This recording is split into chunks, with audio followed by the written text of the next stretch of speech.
with some interest in B.R. Shenoy. And immediately he invited me to come to he didn't know where I was, one of the more interesting and unknown things in the book.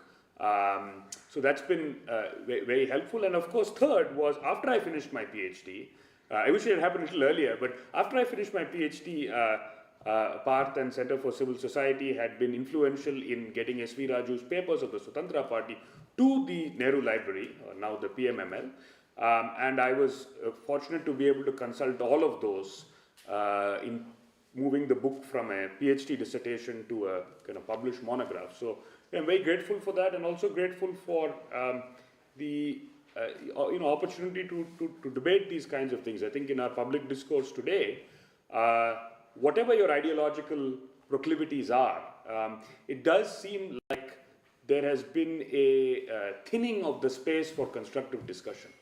And one of the interesting things about the era about which I write was that, and this is something that Kumar Anand, who I believe wrote, to me, the most meaningful review of my book in the Hindu, says that this was a different time in which, even though there was bitter disagreement between a figure like Nehru or Rajgopalachari, or even some of the communists, there was at least some mutual respect that even though we come from different angles and we believe that we should do different things, there is a kind of common space for debate rather than to pursue kind of an ad hominem approach against the opposing party or the opposing ideology.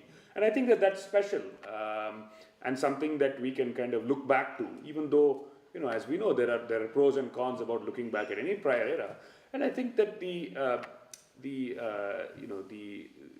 kinds of ideas that CCS is investing in trying to bring back and think through how we can look at for our time is a very valuable thing, a contribution to our public life. So thank you. Thank you, Aditya. And before we go back, I know how challenging it must be as a researcher to look at post-independence documents when a lot of documents don't exist. Yep. I wanted to weigh in first on why did you choose to write on the Swatantra Party to begin with, right? As we were discussing before this, there are just two people who have written the profile of the party. There's just Professor H.L. Edmund and there's Pratap Chandra Prasad, I think from Hyderabad. Yep. Yeah, they're the only two people who have ever covered the party in detail. So of all the things as a student of history as such, what did the Swatantra Party attract you as such? Yeah, so actually I would say it's not just V.P. Rasam's Swatantra Party, a political biography, and Howard Erdman's Swatantra Party in Indian Conservatism. One was 1967, I believe, and the other was 1998. But there was also a PhD dissertation called Swatantra Party in Gujarat, which was written in the 1970s, which I thought was a phenomenal dissertation, and it's actually available on ProQuest or something like that, and I encourage people to read it. And it gives you a really interesting sense of the regional basis of Swatantra Party in Gujarat, where even though the vote banks came from the Kshatriya Sabha, the mobilization was done by the Charotar track Patidars who are attached to Amul, and we can talk about that later. And one of the people who was involved with that and was a member of parliament and was involved both in Swatantra Party and in the Montpellier Society was R.K. Amin, who's one of the co-editors with Parth of B.R. Shenoy's edited writings. Yeah, so economic prophecy. So I would say there's a little bit. So what attracted me to this topic? So I am actually born and raised in the U.S. And my father worked for the World Bank, and so I used to come to India every year. I mean, not Midnight Children, but Manmohan's children, so to speak, right? So I born in 1990, so I used to come every year to India, and I used to come for summer vacations. So it was very much through the prism of a kid raised in the 90s in the US, so everything is about consumption of some form or the other. And what I used to see was, year on year, you'd get these snapshots. I would come to Chennai and Delhi about, what is changing, what has become available. This car is now here. You see fewer ambassadors on the road. This brand from overseas has come. So, in cable television, because I had very, very strict parents, and so I would come for my holidays and be able to watch all kinds of television from the US, by the way, that I would never have access to. Right, the sort of blow up of post-liberalization cinema. So these are things that were, economic, but they were very firmly embedded in my social and cultural life. right? And there was a certain difference that I saw, on hand between sort of rising consumer goods availability and this sort of thing in India, and there was also a narrative around liberalization that had come up, and I was interested in thinking about that more historically as I grew older, right? Rather than, okay, yeah, it's 1991, everything changes, right? Because as a historian, you're a little more skeptical about that.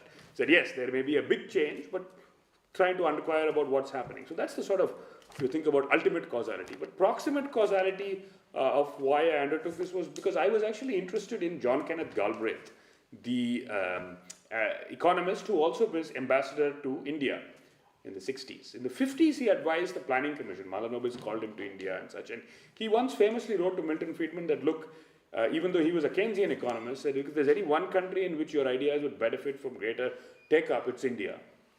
Okay? And he was very scathing about the management of the railways. So, but then so I was interested in, how he goes as an advisor in the 50s, but then he becomes ambassador, and the relationship between India and the US improves a little bit because of US's, tensions with China, etc. But as I was reading his papers in the Kennedy Library, I started to learn about a critique of Indian economic planning that was coming from within India itself. And then I later learned that this was attached to a political mobilization. And so that's what kind of led me to this project. Fair. Let me go back a bit when you're talking about Swatantra Party's local appeal as such and all. Normally when you look at Swatantra Party and all, a general criticism keeps coming up, which is essentially a Nehruvian criticism as such, right? That Swatantra Party was a party of the elite, Swatantra Party was a party of the big businessmen, of the landowners, or the ex-wild kings, princes who lost their privilege. So essentially in a lot of places, because of they were in the government, they were in the opposition, the government kind of pigeonholed them as these opposition against us. Right? How true do you think that portrayal of them is? Yeah. So I think that there is obviously, if we look at the electoral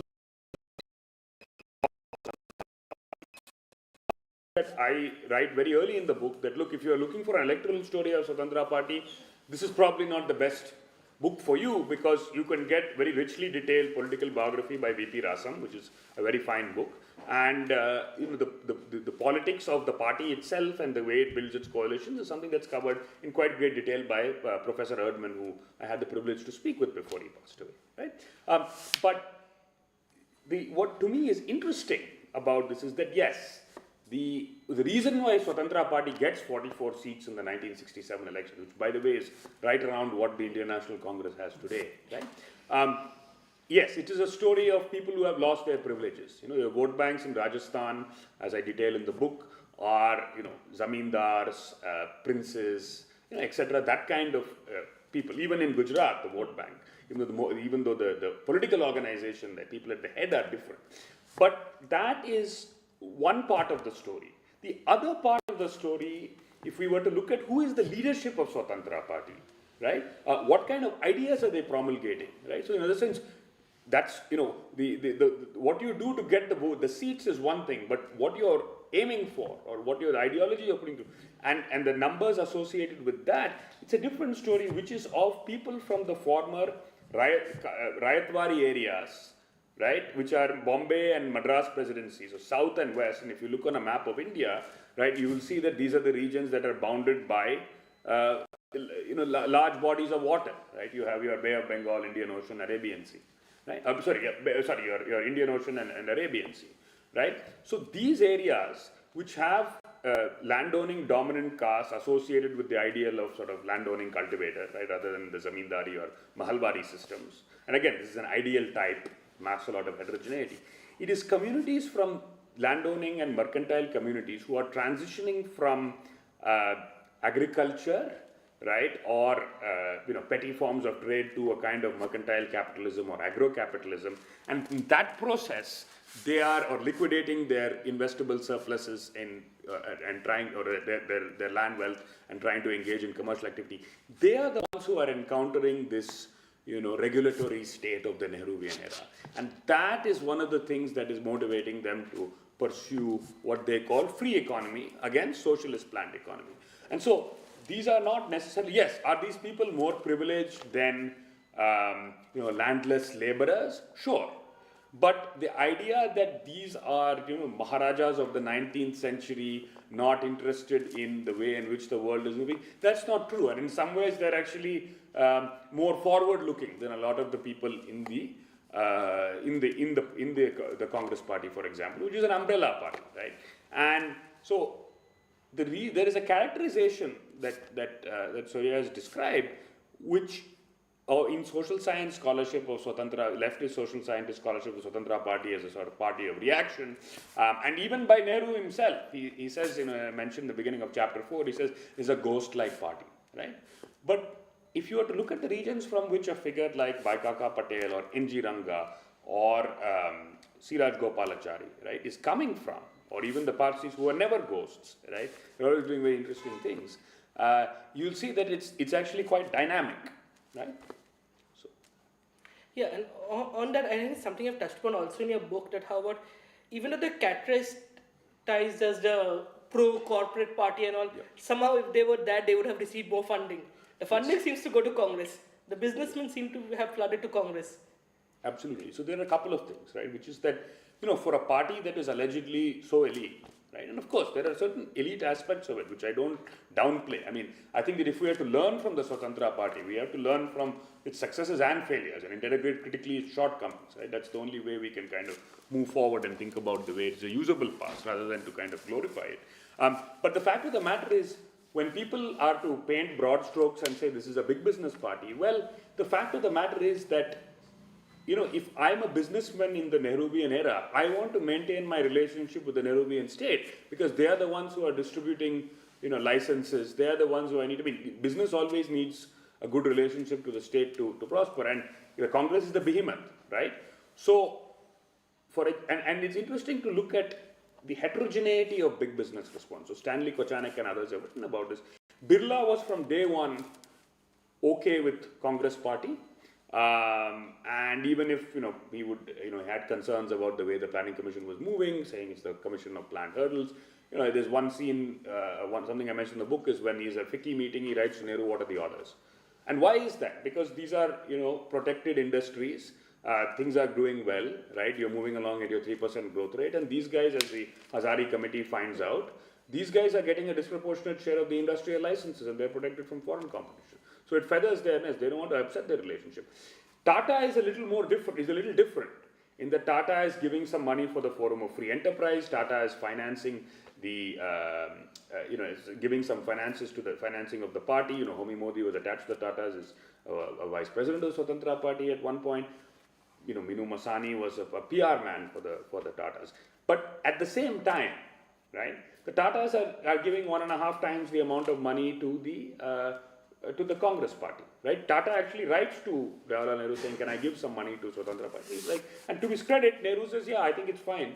I don't know what you're hoping with that, but if you think that I agree that we should have opposition in this society, etc., etc. So, yeah, this is a party that was never extremely well off, and I think that's a common risk. So, yes, were there extremely wealthy people in the party? Oh, for sure, and Maharani Gayatri Devi is probably the classic example of that, right? Pilu Modi, again, comes from a well-to-do family, but it was not. I think to think of this as the rich man's party is a misleading kind of understanding. Is it a party that was perhaps not very sympathetic to some of the concerns of the poorest of Indians? Yes, but that doesn't make it a rich man's party. So, in a sense, considering that the group of people there that Swatantra Party was trying to pitch to, not really sympathetic towards the poor men, as you were saying, but also most of the rich men wouldn't like them because most of the big businesses don't really like a free economy as such, right? Correct. Absolutely. So, and I think this is where the concept of license Raj is important, right? So, today what do we think of when we think of license Raj? We think of the fact that it takes this much time to get a permit. We think of basically the residue of the pre-1991 economy, right? That's how it's used in financial journalism and this sort of thing. But when it was being coined, right, and I think there's resonance for today's times, Rajgopalachari, and of course in conversation with Shenoy, he thinks of permit license Raj as an oligarchic coalition between the ruling party, right, big business, and the bureaucrats who distribute the permits and licenses, right? So, I think this is something that, and so naturally, if I am the big business, and you have empirically both the Mahalanobis Committee report of 1964 and the Hazari Committee report are showing that disproportionately, even despite when you adjust for their size, it is these top 10 houses that are getting the permits, right? They don't, why, it's not in their interest if, some, gounders who are setting up textiles or whatnot and selling them, trying to sell them into global markets or trying to compete domestically are given a favorable environment for business. No. These guys want to monopolize the contracts that you can get resources from the government, etc., etc. Yeah. And it's interesting, sorry, I'll just take us back to something we were talking about earlier as well. When we talk about, the party had some rich people, but the party also had a diversity of people. Yes. And which is very interesting whenever I look at the Swatantra Party, right? It's because how is it that a party which takes a very classical liberal stance, which advocates for free market and all, had people like, say, Rancho Das Lotwala, who founded the first Marxist library, had Minu Masani, who was instrumental in ensuring that a lot of Marxism and all spread in the country. So how do you think that these people who might be diametrically opposite to what the Swatantra Party stood for, also came under the bracket or umbrella of Swatantra Party and got swayed and influenced by it? Yeah, sure. I think there are, one point is biographical, right? Very often, I think this is somebody who I had a conversation with about this, said that you're a communist in your 20s, a socialist in your 30s, and a liberal in your 40s. So part of it is sort of growing older, in both the case of Lotwala and Minu Masani. But I think part of it is also what happens in the history of the left. And in the case of Lotwala, right, the Meerut conspiracy trials, right, when a lot of these guys are kind of hauled up and arrested and his house is searched, etc. When you're a financial patron and you haven't, you basically, Lotwala financed a whole range of things. He's the one who financed Dange's study of Marxism. He's the producer of the first Indian edition of the Communist Manifesto, helps publish the first Socialist Weekly, right? So he's somebody who's interested in anything that is progressive and anti-imperial, right? But then as time goes on, he's also a mill owner, he's having to deal with business issues, etc.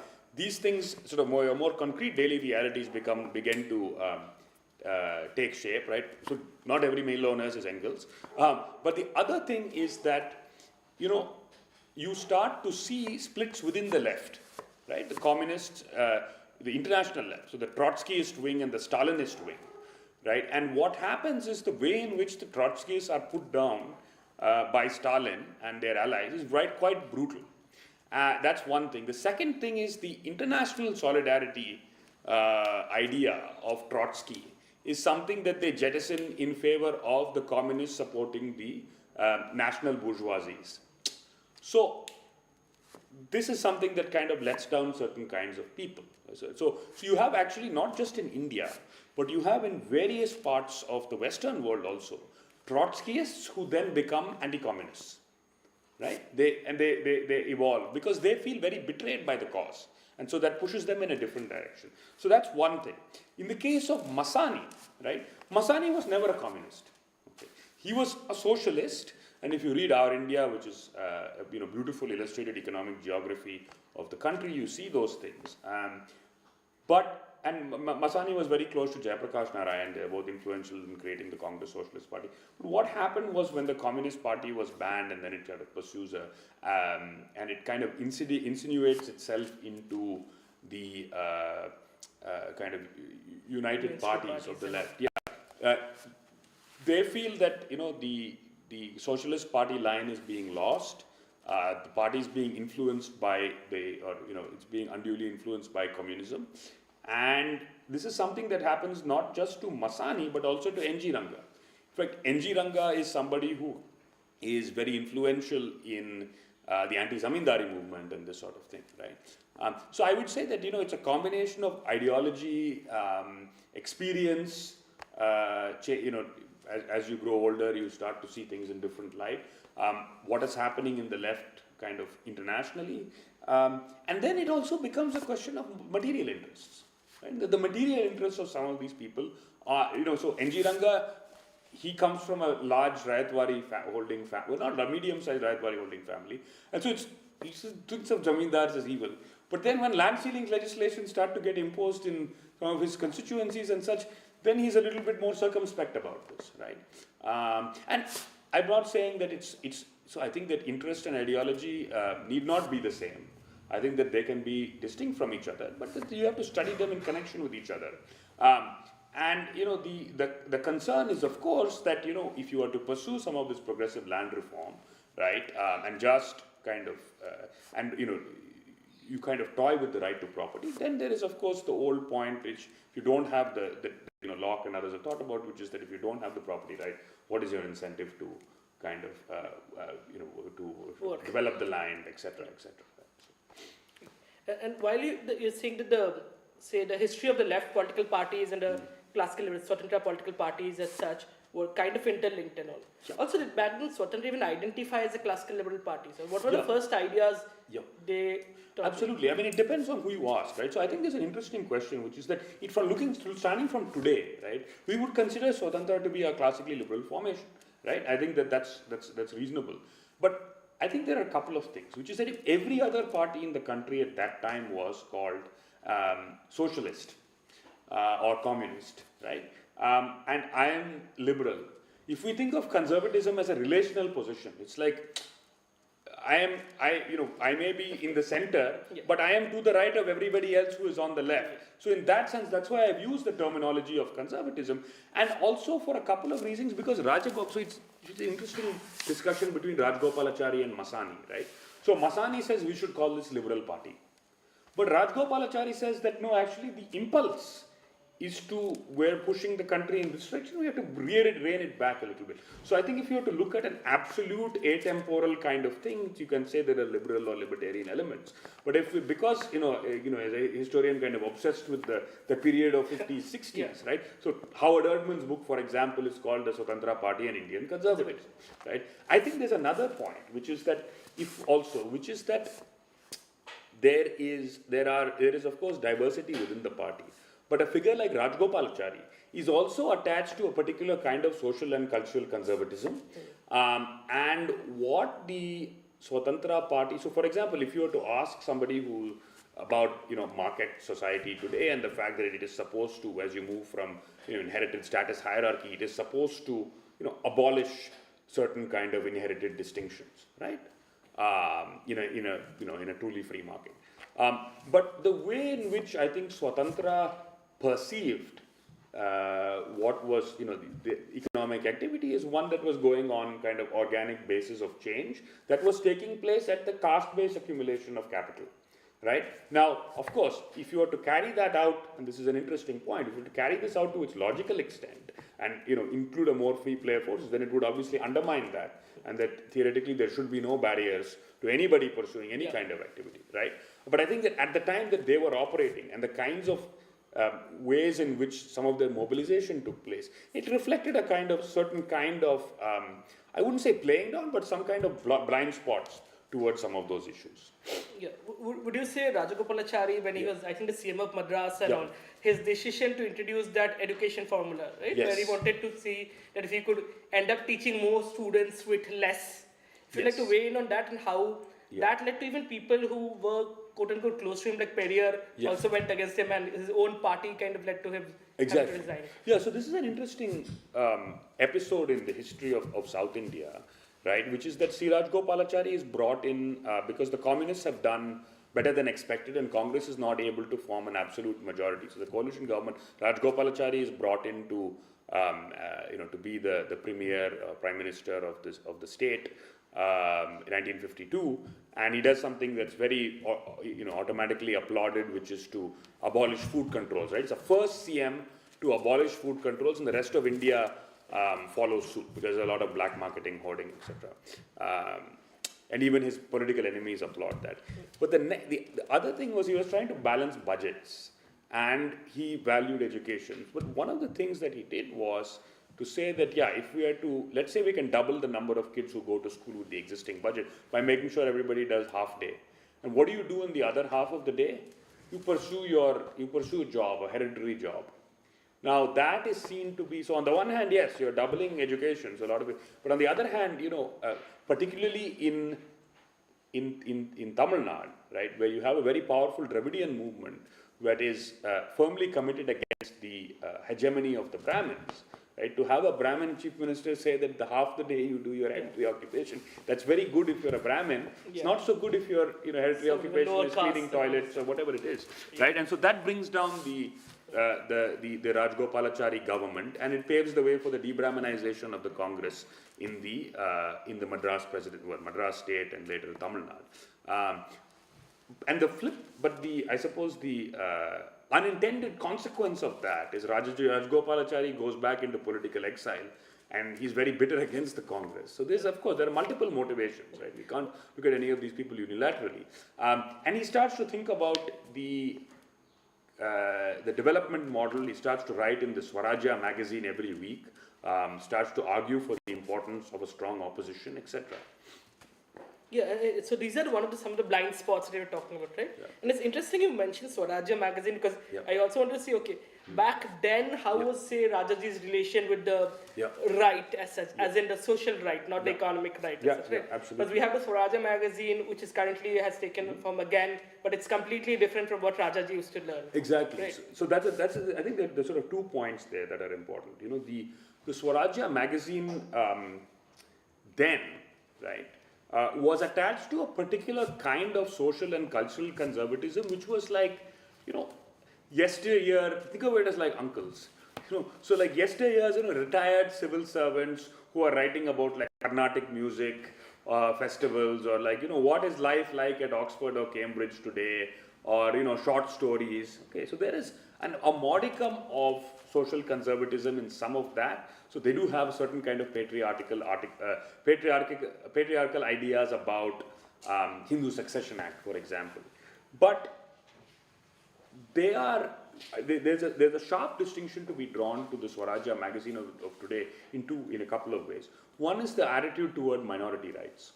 Rajgopalachari is somebody who proposes the CR plan in 1940s, which is that for the Muslim majority areas you have a government by popular plebiscite, right? He's somebody who says that India should give up its territorial claims to Kashmir because that is what is creating animosity between India and Pakistan, and they should live harmoniously, right? He is also somebody who is deeply, he writes to the editor of The Organizer, right, in the 1970s, say that you should stop writing these editorials about Muslim tyrants and kings, because it just creates bad blood within society, and it essentially creates animosity against people who are just as much a member of our society as today. Now, if you were to look at Swarajya magazine today, their view, for example, on Article 370, they think that it's a very wonderful thing. Now, of course, for somebody like Rajgopalachari who says you should give up your territorial claims to Kashmir, that would be very different. They claim to be operating the Rajaji spirit, but that's not accurate.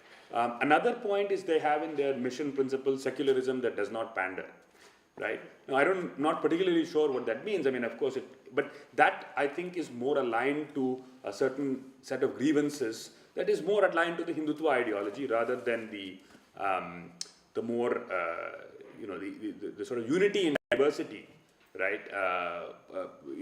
Unitary nationalism that was practiced by Rajgopalachari, Masani, Ranga, who are Gandhians in that sense. They were not Gandhians in other senses, right?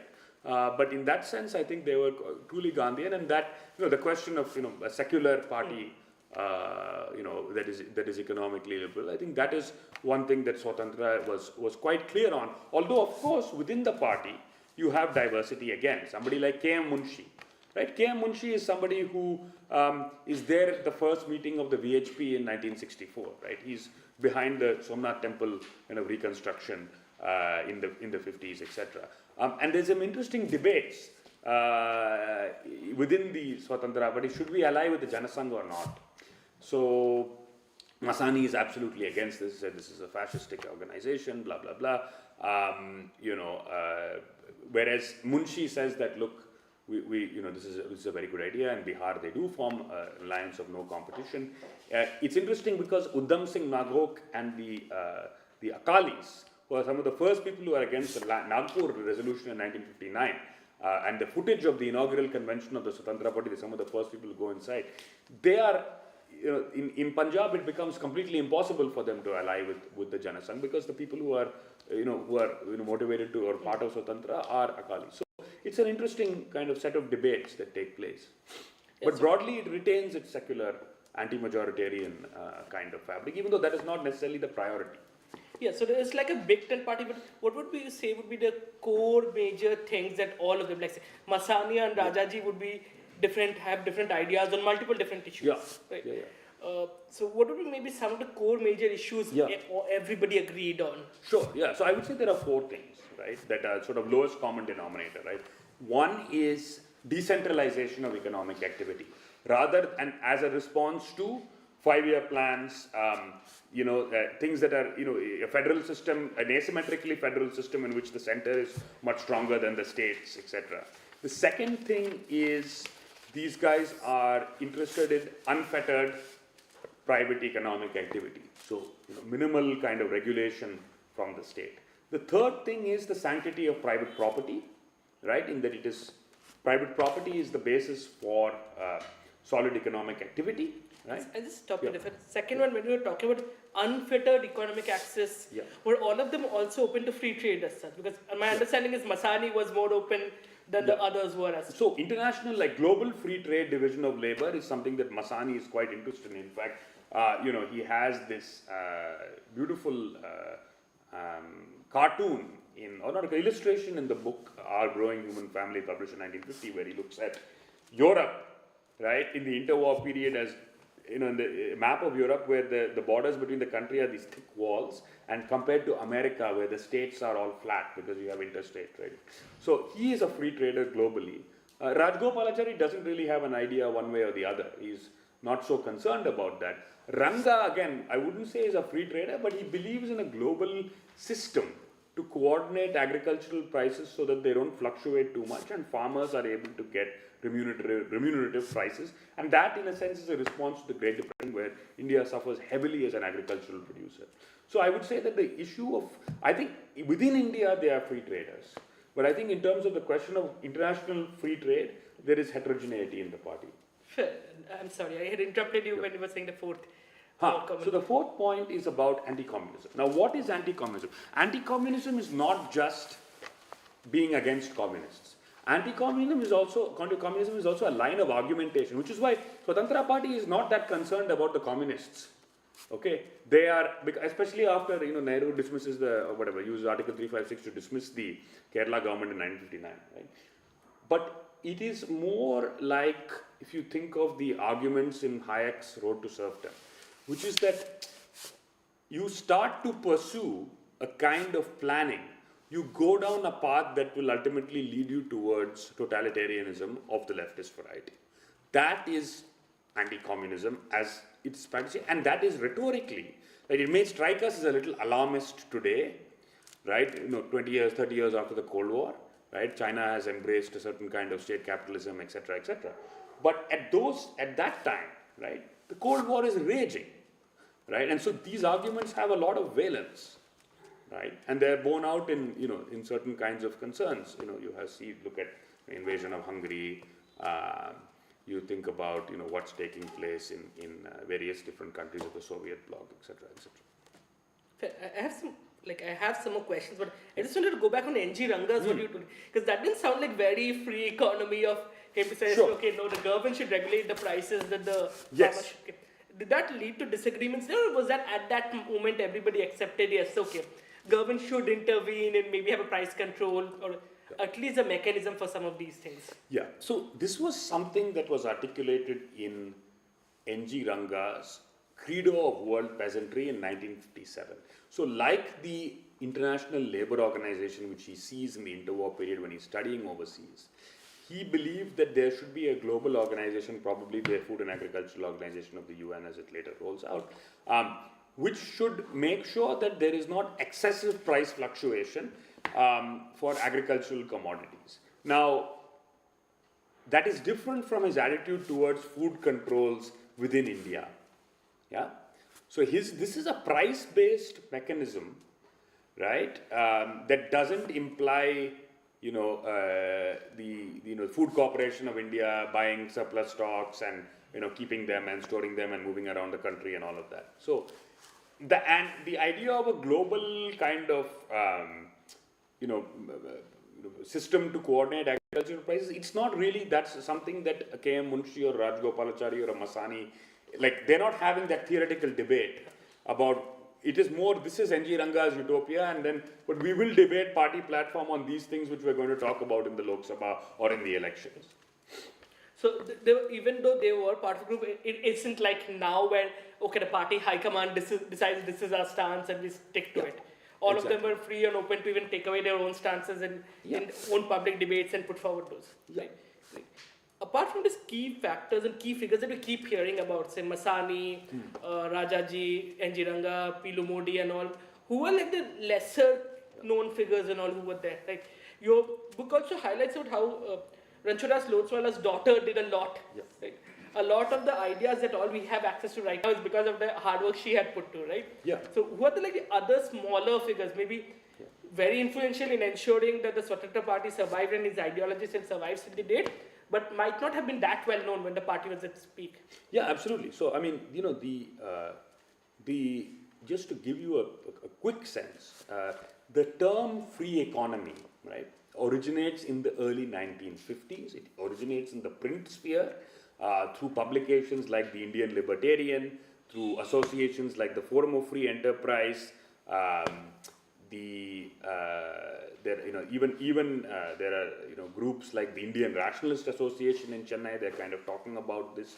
These are kind of organizations that are kind of at the margins of political life, but interact with each other, right? Including with M.N. Roy's radical humanists, etc. And so the discourse of free economy arises because of the Libertarian Social Institute, which is founded in Bombay by Ranchod Das Lodwala. But Ranchod Das Lodwala by the 1940s is pretty old. And so his daughter is a really remarkable woman, Kusum. And she is the person who gives up her career as a sports writer and badminton player and essentially decides to make sure that this effort is taken forward. How does she do that? Well, there are a number of things that the Libertarian Social Institute does. One is they run a newspaper or a magazine that is called Free Economic Review and later renamed the Indian Libertarian. The next thing that they do is they source materials from places like the Libertarian Foundation for Economic Education in the US and various individualist anarchist publishers, Cooperative Society of Los Angeles, and at a time, so she will write to them saying, can you give us kind of discounted materials, or can we republish your newspaper articles or whatever in our pages. The third thing that they do is they have a large library and they keep acquiring things for that library, and they have study circles, essay competitions, etc. They maintain a hostel for about 45 people who are studying at Bombay University.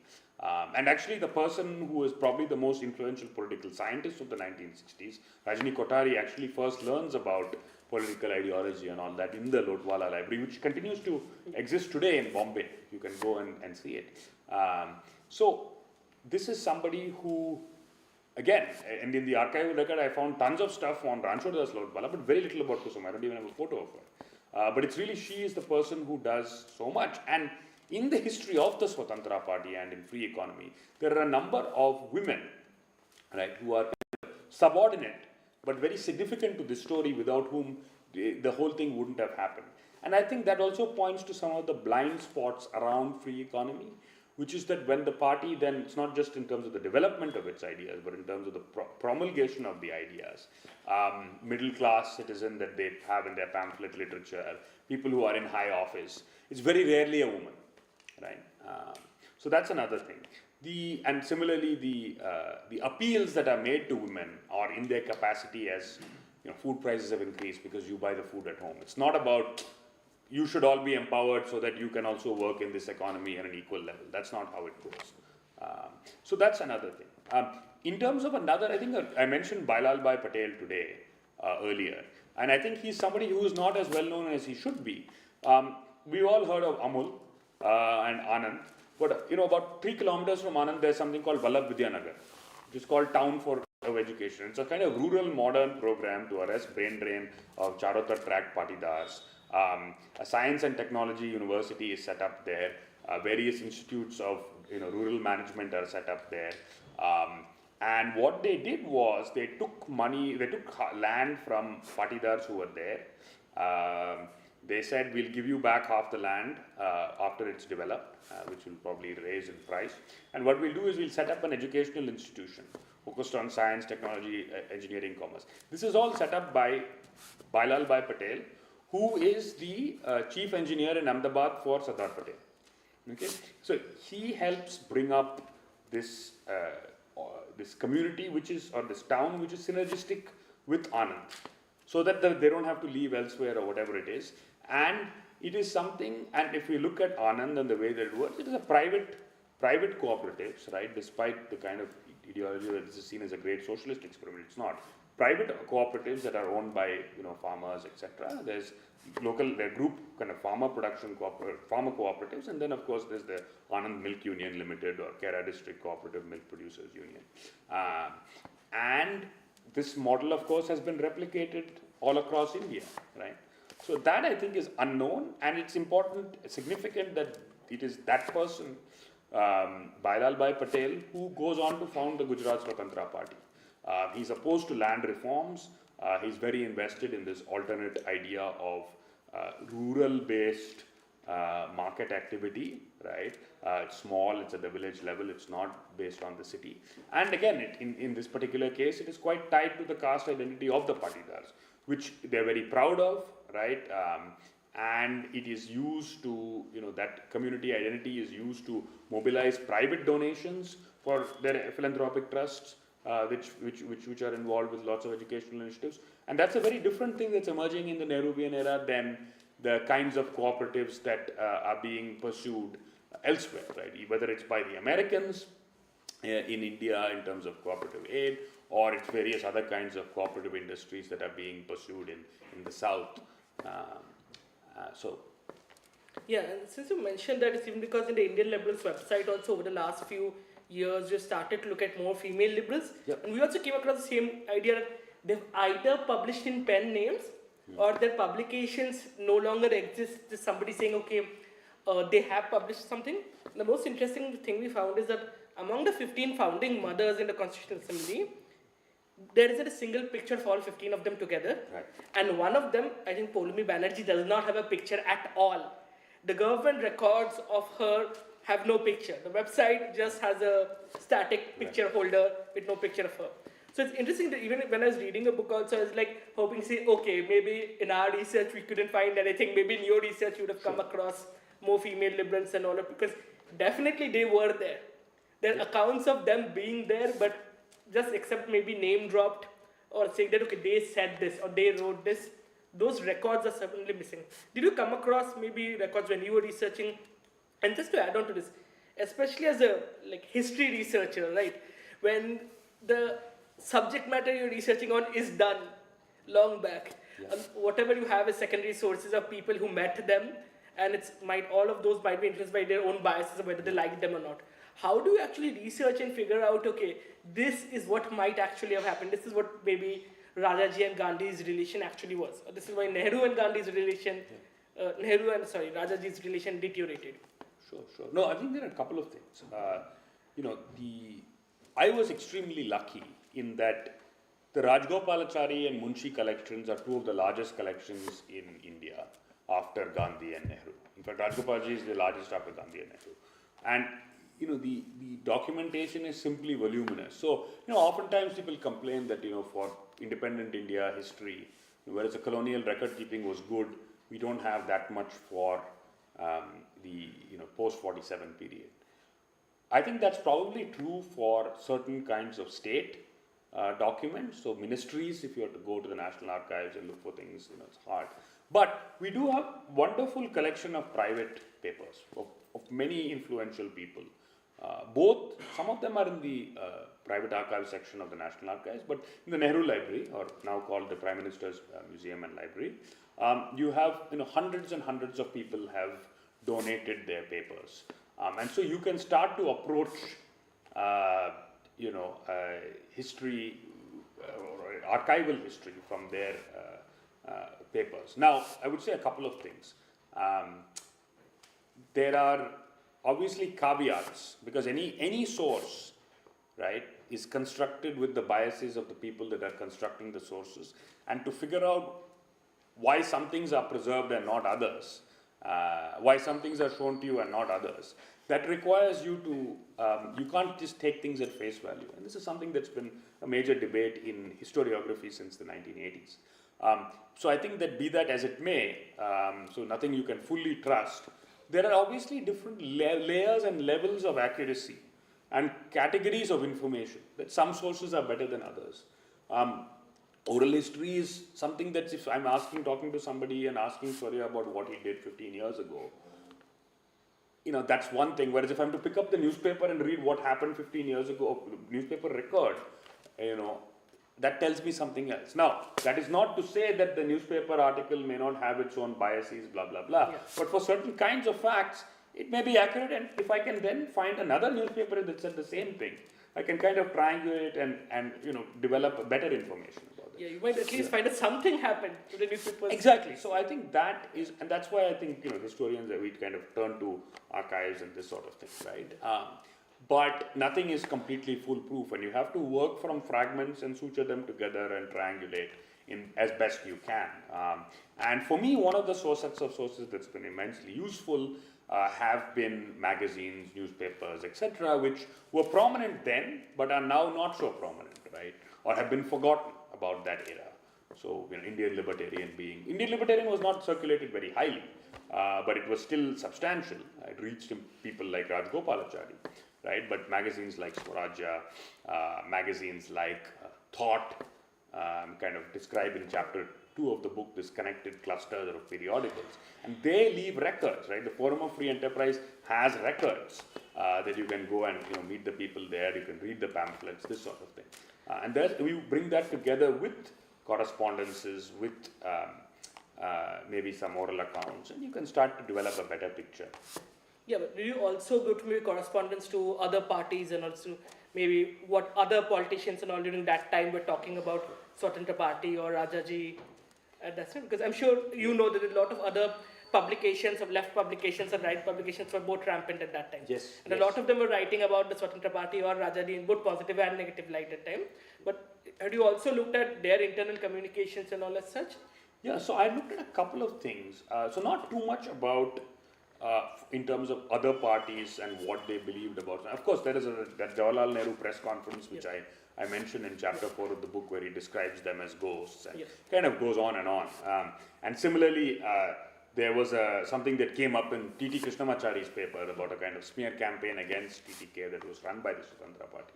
I found a letter from Amartya Sen to his supervisor, John Robinson, in 1964, saying that, it seems like Swatantra is becoming the chief opposition, and upset that the left had declined as well. So I think I saw some of that.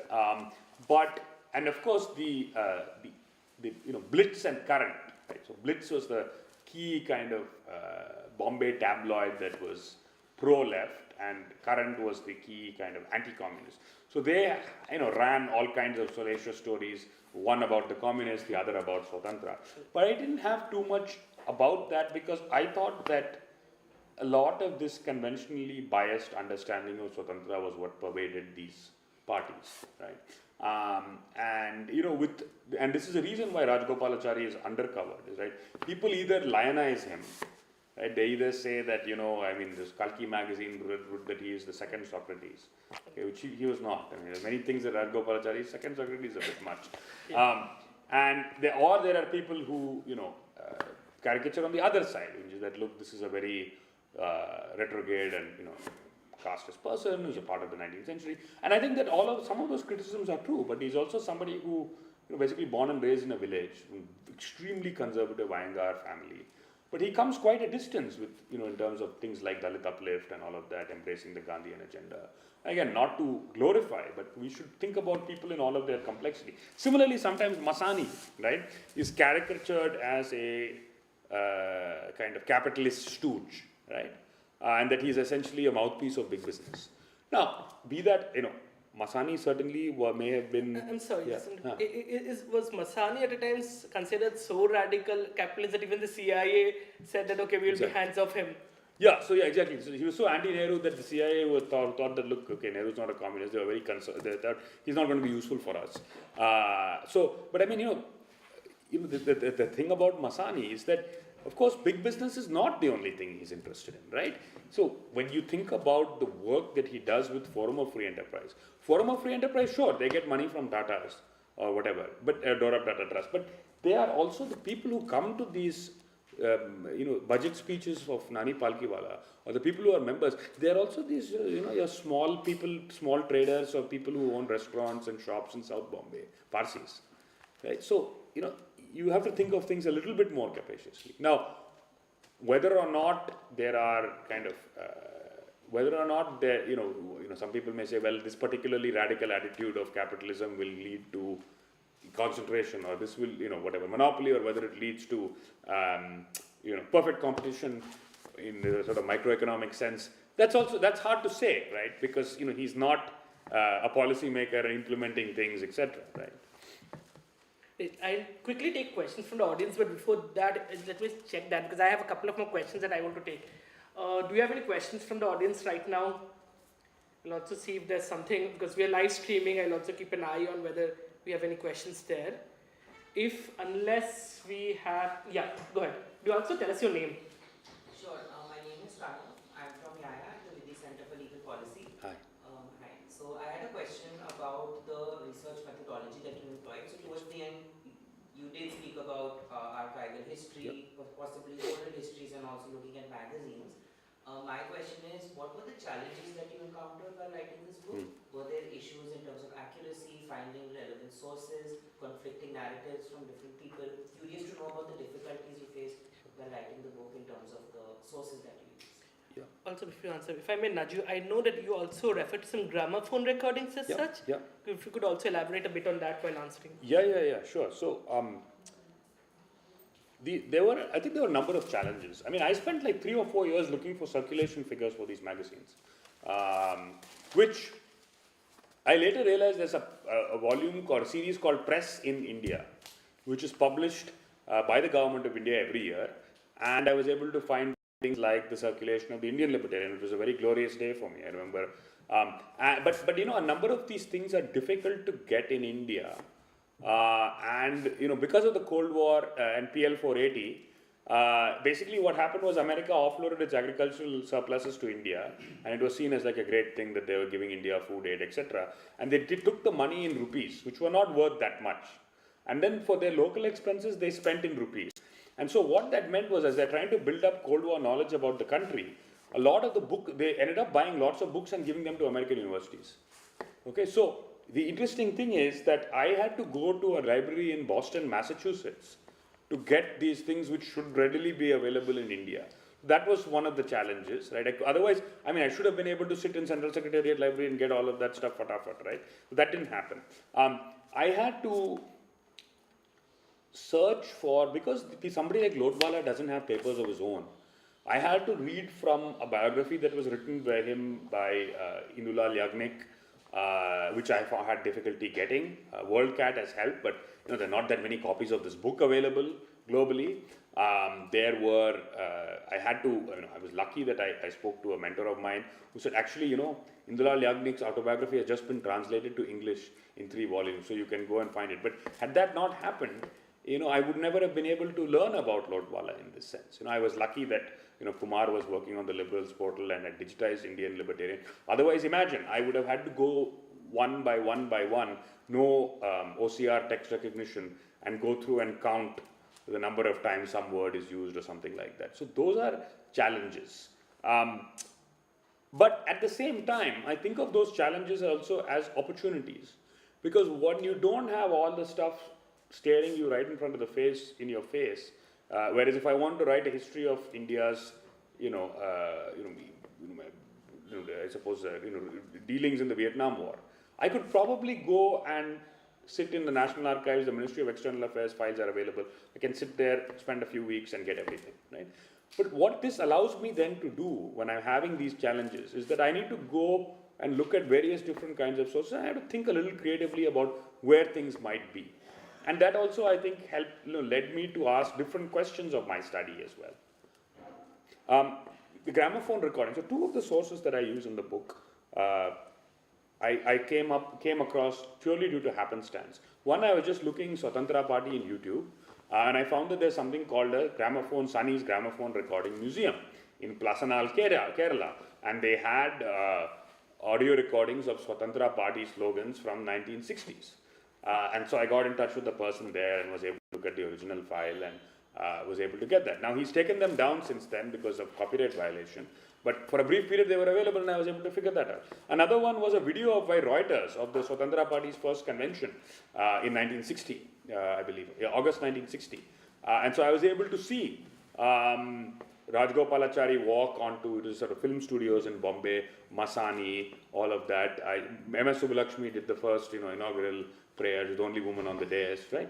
So I was able to see that, and to me, to see those figures that I had been studying for 9-10 years come alive, that was a really extraordinary kind of thing. And I began to ask, okay, how can I incorporate this into the book? And I thought, okay, this might be an interesting way of starting the 5th chapter, and that's what I've done. Thanks, Rajat. Amit, you have a question? Yeah, small question. Yeah. While you were talking about how Swatantra Party was seen as a party of landlords, princes and all of that. And in 1970 also the Privy Purse provision was abolished, right? Do you see this was one of the ways to cut down funding or supporters of Swatantra Party? Yeah, absolutely. So this is a question, this is something that has also come up in the literature. Stanley Kochanek mentions it. Aradhya Setia has been writing about this in the context of, electoral bonds case and this sort of thing. Now, I'm not particularly persuaded by that because, the larger corporate donations are being, maybe it was a smaller proportion of what, in terms of the overall funding for the party was being secured by the Congress itself, right? So I don't know whether, I don't know how persuaded I am, particularly because Kochanek, when he makes that claim, is relying on interviews, and so I think that, the idea that, okay, we're trying to explain what Indira Gandhi is doing at this time, bringing this, it wasn't just the privy purses, but it's also about these campaign donation thresholds, right, that in 69. So we're trying to think of all the different kinds of things that she's doing. I don't know if the Swatantra Party is really that important in that particular context, or if we can see this as part of a suite of actions that she is performing to come across as progressively minded, right? Because if you were to look, I've seen certain kinds of fragments, not everything of the party finances and all of that. No one corporate source is contributing so much so that the party was going to do, be kind of devastating without it. Right? I don't think that the majority of the funding and all that is coming from 2 or 3 big business houses or anything. Yeah. If I may, Yeah, part please. of the question is, because during that time it was not just the Privy Purse provision was abolished, also many actions were taken against princes or princely states. For an example, to capture, acquire or confiscate wealth. For an example, in Jaipur itself, from Gayatri Davis, they say 7 trunks of gold was taken away from the fort and was captured by the government. Sure. I think, so yes, there is the question of whether the wealthy elements of Swatantra were disadvantaged by this sort of thing. Sure, and to the extent that they're overrepresented in Swatantra with respect to the Congress. So that's true. At the same time, there are also those elements in the Congress itself. In fact, Gayatri Devi's husband is sent as an ambassador by Nehru, right? So there are, and the other point is, as Howard Erdman says, it's not the big, like your Gwalior Maharaja or whatever who joins Swatantra Party. It's the younger brother, or it's the smaller Zamindar who is joining this chiefly, right? So yes, while it may have disproportionately impacted Swatantra Party, with rather than, whatever, Congress or whatever it is, right? Or these sort of Indira Gandhi's enemies. I don't, within the Congress, I don't think that the idea is that, the Swatantra Party was getting so powerful and so big that this is essentially a measure to quash opposition. And again, I think that's an interesting kind of debate to have. Okay. Quickly going to another question that I had when you guys were discussing about this is essentially considering that even during all those previous cases and all, some of the people where Swatantra Party came up to the Supreme Court and all, it was Palkhivala who was representing them, right? So B.R. Shenoy and Palkhivala keep being these two people who were not part of the party, but also extremely influential with them, right? Yes. So how did they get influence into the party? Who are the people? I know Rajaji also spoke to B.R. Shenoy. We have correspondence between Rajaji and B.R. Shenoy and such. So how is it that these two people, while not being politicians, while being an economic and a lawyer, got influenced with the politics of a party there as such? Yeah, absolutely. I mean, I think so. A couple of things. Palkhivala is of course, very famous as a lawyer, right? Anybody who studies law, you read his book on taxation, right? I was at the National Law School, and that's not an easy book to read. That's not the National Law School, and I think the registrar said that he still teaches from that book. He's of course nominated to Supreme Court, but declines, becomes America's ambassador to America in the 80s. So a very storied kind of career. Palkhivala was attached to the Forum of Free Enterprise, right? And he used to deliver these famous speeches about the budget, which started in the Forum of Free Enterprise, but then ended up being under the auspices of the Free Enterprise, but in the Brabant Stadium, right? Where he talked about particularly, anti-excess taxation policies and sort of about their complexity. And today is, of course, Palkhivala's birthday. He was in some of the early meetings of the Swatantra Party, but doesn't join. So I think we have to think about this as a sort of South Bombay, Parsi community, prosperous lawyers, etc., and working, sympathetic to the concerns of commerce. Right? That's how he would have encountered all of these people, and he is engaged as their lawyer. Right? So when R.C. Cooper, who is of the Forum of Free Enterprise and a vice president or senior in the Swatantra Party, wants to engage a lawyer because he believes that bank nationalization interferes with the right to property in terms of the compensation to shareholders, he engages Palkhivala, right? And what are they complaining on? They are complaining on in terms of the right to property, which is a fundamental right, and this is a citizen's issue, right? And it's not that these shareholders that they are fighting for, it's not that they are fighting for extremely wealthy shareholders in the banks. It is a number of these people who are holding deposits or whatever probably have very small fixed deposits or whatever it is, right? So it's more about the principle. And so that's one thing. The privy purses issue is, of course, again, on the notion of the right to property. It's not something that's brought by, the person is Maharaja Yajarao Scindia, but there is a meeting before to discuss who's going to move it, and Cooper and Masani and Palkhivala are involved in that. Cooper also writes his own writ petition, as I mentioned in the book, but that one is turned down and not entertained by the courts. And these guys, and this is not me, this is Granville Austin, these guys also put together a fundamental rights front, R.C. Cooper and others, where they try to create some kind of popular mobilization around threats to the right to property, but it doesn't work. So with the, also Shenoy. Yes. Oh, sorry. Yeah. So in the question of Shenoy, right? So Shenoy is somebody who is trained by certain Austrian economists in India, actually, before he goes off to the LSE. And he is at the LSE when Hayek delivers Prices and Production. He studies with Theodore Gregory, who's a member of the Montpellier Society later on, comes back to India, finds a very kind of hostile environment for his views. Is of course originally a monetary economist and then gets more involved in public affairs commentary by the mid-1950s, second five-year plan. You're all familiar with his famous dissent because of deficit spending, etc. And he kind of is looking for an audience of people who will listen to him, which is very small in India, right? I've written a little bit about B.R. Shenoy in an essay for a Festschrift volume for Ramchandra Guha about called Alone Among Friends, Alone at Home Among Friends Abroad, which talks a little bit about how, despite the fact that his voice was kind of drowned out in India, he found very sympathetic reception by people like Peter Bauer, Hayek, Milton Friedman, etc. So one of the people who is he gets put in touch with through Masani, who he becomes kind of friendly with due to his descent on the second plan, is Rajgopalachari. Right, and he starts to supply Rajgopalachari and others with materials that he's writing, materials that he believes they should read from abroad, and Rajgopalachari kind of engages him in a long correspondence. And so by this time, had Rajgopalachari also started writing on his own?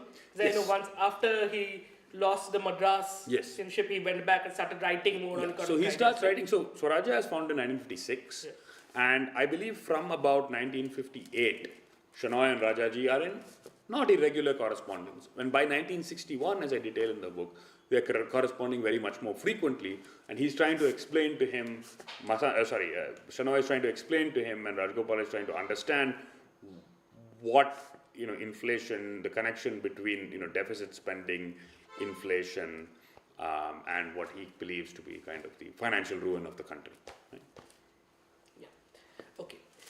I will see if there are more questions, but I do have a final question. It's a bit longer one, as such. Sure, please. So, in your book also, you mentioned that Kusum Lotawala had a saying about, okay, let me see if I can recollect it properly, about how a lot of people say that the party exists for a cause which is no longer required as such, but she sees that still as a thriving required cause as such, right? But keeping that in mind, one of the first questions we discussed about how Swatantra Party was not really popular with the big businesses, the people who had the money, and with the majority of poor people of a newly free country and all. As that time, was the political party trying to look at a voter base which did not exist? Yeah. So, even though Kusum this is, we do have a future, it is important. So the importance not being denied, was it something that they should have looked at a voter base, or should it have considered something like an IEAs? Like, should Swatantra Party have decided, okay, no, maybe it should be a think tank or an advocacy organization, and politics isn't the way ahead for this? In your research history, do you come across maybe evidence which says their engaging in politics might have hampered the idea, or did it actually ensure that the idea spread further? Yeah, so this is an interesting question, right? Which is that, and it actually, the parallel actually draws to think about a debate in the Dravidian movement. So Periyar sets up something called Dravidar Kazhagam, right, the Dravidian Association or Federation, and he doesn't want to have a political party. He can endorse political party, but he said, no, you will dilute the purity of the movement if you engage in electoral politics. So until the very end, Periyar is never attached to a political party. Okay, and some may say that it was really the, and if you think about the critiques of people that are leveled, about Karnanidhi, Annadurai, Stalin, or the flip side, MGR, Amma, EPS and OPS, a lot of this is about corruption and about megalomania, etc. And a lot of those things, Periyar is not, he's not attacked for. But then he never had the kind of, he had a lot of power, but in terms of his voice, but he never had the kind of political power or made the kind of money or whatever. Even Rajaji's, as we discussed, we were discussing his political blunders as such, right? Exactly. Exactly. So, exactly, and you're insulated in a sense from your political shortcomings, right? So, that is something. Now, so there is always a question, right? So, should CCS found a political party? This is right. So that's one thing. I think where the Swatantra Party was not able to tap into a mass base, right? In this is a sense you can think of the difference between a secular market sympathetic party like Swatantra. Whereas if you think about the sort of right-wing party that it was competing with in the 60s, the Janasangh always had the RSS, right? BJP has the RSS, so there is popular mobilization. Now, where does 2023 differ from the 1960s? Well, you had post-liberalization growth for about 30 years. Your class structure of the country is different. You have people who are more sympathetic to market-based ideas, in the post-World Cold War period. The question is, can you get your new middle classes who are the beneficiaries of service sector-led growth around some of these ideas? So I don't know. I mean, I think that there is probably scope for both organized political activity and more kind of pure, more ideologically pure, research-based or I suppose kind of mission-based activity. Yeah, but considering it's interesting that of course CCS having a political party, because you know the Dr. Jayaprakash Narayan from Hyderabad who has the Lok Satta Party and all. I see. Yeah, so he also essentially followed the same principles of Swatantra Party and all. He also ran a political party for a very small duration. Then the Lok Satta Party went back to being an advocacy think tank as such. Right? Interesting. So, and currently we don't really have a classical liberal political So party. this is the thing, right, is that you have some, and one of the things I describe in chapter 6 is that people who are both sympathetic to it and not sympathetic, but believe that it's important to have such a party, have spoken up for something like a revival of Swatantra. Like Shashi Tharoor. Shashi Tharoor, yeah, exactly. He was a member of the Swatantra Party himself. Even somebody like Jairam Ramesh at the birthday of, who's not, I would not consider him to be a classical liberal, but even somebody like him, at least has got some kind of appreciation for Rajgopalachari and his critique of the Congress at that time. So, I think that there is a space for political persuasion. But again, I'm a historian, not a politician. So, no, because it's interesting this conversation. Because if I'm not mistaken, and I'm not misquoting Commanding Heights. There's a line there about where they talk about the Spanish Civil War and how a lot of people who would rebels. They were killing themselves with Marxism and Marx's name on them and all. And the line goes on to say, yeah, but even if you give them economic freedom and economic development, nobody's going to take up their lives with economic freedom or market independence, right? So that's not a cause you're willing to die for. Sure. Right, that's more of a cause you're willing to live for. Exactly. Right? No, that's an interesting point. Yeah, absolutely. I think that the question, of course, is that where, and this is something that we had a conversation with this earlier, like a couple of months back with Pratap Mehta. One of the things he raised is this question of where your free market mobilization has been successful politically is when it is allied with different kinds of either religious or social conservatives, right? So in the case of Thatcher, this is true. In the case of Reagan, the American kind of Christian evangelicals, etc. But of course, the tension is that if we are to carry the principle to its full extent, it should undermine the very basis of their inherited privilege of that coalition. So. Great. Thank you so much. It's been a long time. I still have tons of questions, but if I keep going, we keep having this conversation on this, I think we'll keep going on for a very long time, because I know we haven't scratched most of the chapters of your book yet, but this one broad question I had, which is beyond your book as such, right? And this is, I think in 1961 itself, when the Grand Alliance came out under Indira, right? And if I'm not mistaken, 71. 71, yes. Minu Masani himself was a bit skeptical of it, and he was looking, if you go in a Grand Alliance, and a lot of conversation about, okay, if you're coming with just an Indira Bachao, what else? Right? We are not saying Indira Nikalo and then get something else, right? And coming back from political history to current politics, right? We see a similar Grand Alliance against the current government as such, right? And that's what led to the demises of the Swatantra Party to begin with as such, right? Do you think that we are at an equal cusp right now? Because that was an important election which kind of changed. Swatantra Party almost vanished and all after that. And all. Do you think the current alliance and its current government and all, that could also end up being like that important a make and break thing? So the question is, is 2024, 1971? I mean, I think it's obviously it's sort of difficult to say, but I would say that in some sense I mean, if you were to think of Modi's I suppose Modi's 1971 was in a sense was 2014, right?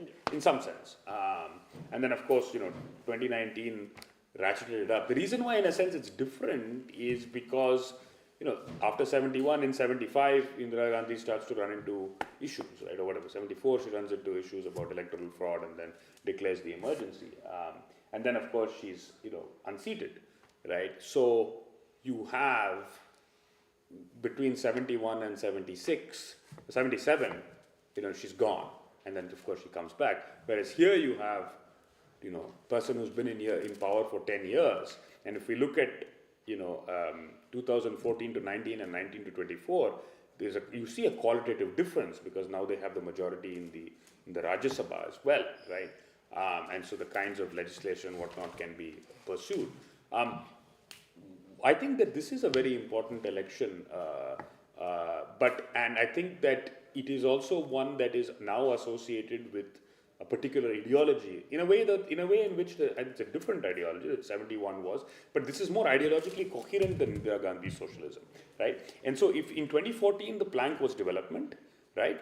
In 2019 it was national security after this Pulwama thing, and it's pretty clear what it is in 2024, right? The thing is Hindutva. You have the Ram Temple, you have their verdict on your Article 370, right? You have your CA, NRC. So that's all, and that's all. If you go back, it's very interesting reading. If you read the platform of the Janasangh from 1952, it's really not all that different. Okay, so it's very clear. So I think that yes, we are at a crossroads. Now, the question about opposition stringing together an alliance, what is interesting to me right now, and I think what we can take valuably from Swatantra was actually ideologically pretty coherent. Whereas the India alliance, until yesterday, they didn't decide that we won't go to the Ram Mandir. The India alliance, their seat sharing, we're in January. Right, and they're only thinking about seat sharing state by state. Whereas Amit Shah and Modi were preparing for the 2024 election from the day they won the 2019 election. Right, so there was a lot of the ideological incoherence, right, of the India coalition is something that I think is a